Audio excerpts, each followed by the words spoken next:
Well, this is the first plunge into the pond. No, those are plants. Didn't expect that. Now he's gonna spray. Ah! This is the Dog Walk Chronicles. That's something new. Toby, come on. Oh, Toby, don't think you're gonna try that. You're not gonna try that. Today is the Feast of St. Catherine of Siena. Youngest of 24 children. She is a doctor of the church, born in 1344, died in 1375, or whatever the number was. She is the another saint who, Toby, come, who lived for 33 years. She counseled 2 popes. She had the stigmata. St. Catherine of Siena was a Dominican, I believe, tertiary at age 15. She had visions of Jesus, visions of the baby Jesus, visions of Peter, Paul, and Jesus. Not Peter, Paul, and Mary. Not to be confused with Peter, Paul, and Mary. She had, what else? The stigmata. And, yeah. So today, let's ask St. Catherine of Siena to pray for us and all the lady saints. There was St. Hedelgarb, I think last week, German saint, lady.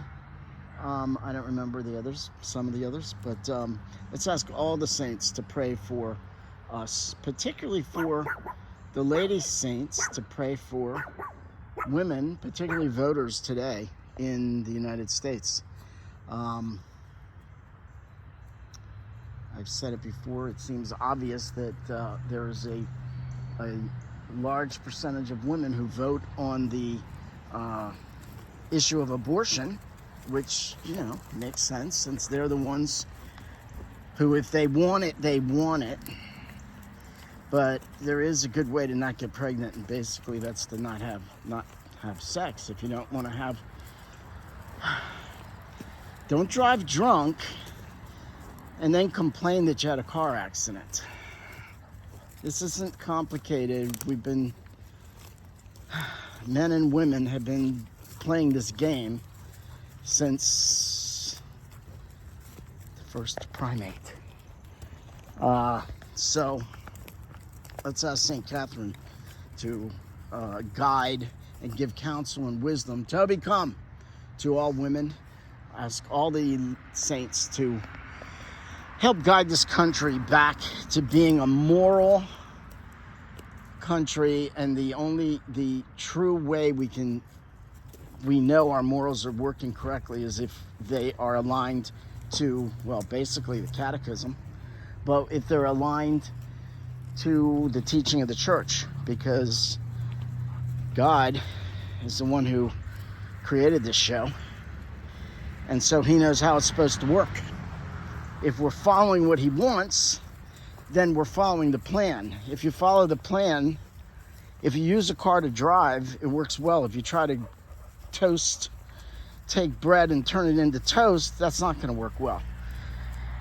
Men and women are made to leave their father and mother, cling to each other, and take care of the children that they create.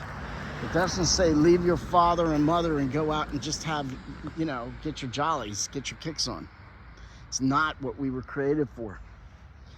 We were created to care for each other and try to get each other, the man and the woman, the husband and the wife, to heaven. I get her, she gets me to heaven. And any of our children, same thing. We're to love them and to get them to heaven. That's the goal. So let's continue to pray for the saints. I pray for the souls in purgatory and ask the saints to pray for us. And on that note, if you look, you'll see a lot of, well, first off, this guy's going to go loony. You'll see a lot of buttercups coming. Stop. Buttercups. And they are going to fill, so I didn't notice, but I guess over the weekend I was gone for a day. probably didn't notice this last week. This is gonna grow in a lot. So we'll keep an eye on the buttercup field, like we did the blue flowers. Like there's this nice group of weeds that grow down here. I don't know what they are, but they look nice. And they grow in these couple of clumps here, and I've been letting them grow too. The blue weeds up there. What else did we have? Something else that was growing, and now we got buttercups. It's buttercup season, people. So, continue to pray.